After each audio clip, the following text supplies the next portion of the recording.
آپ کسی الجھن میں ہیں، کوئی پریشانی، کوئی دقت، یا کوئی کام آپ کا اٹکا ہوا ہے، کوئی کام رکا ہوا ہے، یا کسی کام میں آپ کو بڑی الجھن اور دقتیں ہیں، بات سمجھ میں نہیں آتی کہ کیا کریں، بہت زیادہ آپ اگر پریشان ہیں تو پھر آپ صرف ایک رات کا وظیفہ کر لیں، صرف ایک رات کا عمل کر لیں، آپ کی ہر دقت، ہر پریشانی، ہر ٹینشن ختم ہو جائے گی۔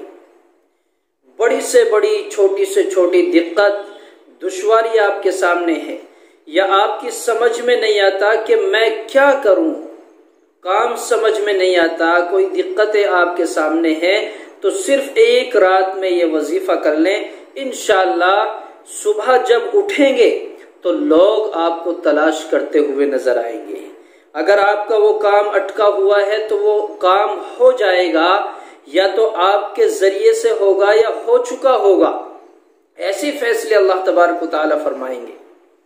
صرف عمل ایک رات کا ہے، اور وہ یہ ہے کہ آپ کو یا قہارو، آپ کو یا قہارو پڑھنا ہے۔ اس کے آگے کچھ نہیں پڑھنا، اس کے پیچھے کچھ نہیں پڑھنا، لمبی چوڑی نمازیں یا کچھ اور وظائف نہیں کرنے، صرف ایک بول، ایک لفظ، ایک ورڈ ہے یا قہار، یا قہارو۔ لیکن پڑھنا کیسے ہے؟ اصل پڑھنے کا فرق ہے، اپنے آپ کو کھپا دینا ہے، آپ کے روئے روئے، بوٹی بوٹی سے، آپ کے انک سے، آپ کی ہر بوٹی سے، ہر بال سے یہی صدا نکلے یا قہار۔ ایک مدہوش ہو جانا ہے یا قہارو پڑھتے ہوئے، صرف اللہ سے لوگ لگانی ہے، کسی طرف توجہ نہیں کرنی، اور بالکل اس کے پیچھے پاگل، مجنون، دیوانہ ہو جانا ہے۔ اس انداز سے پڑھنا ہے، اس توجہ سے پڑھنا ہے، ایسی لگن سے پڑھنا ہے، اور اپنا کام ذہن میں رکھنا ہے، کہنا ہے یا قہارو، یا قہارو۔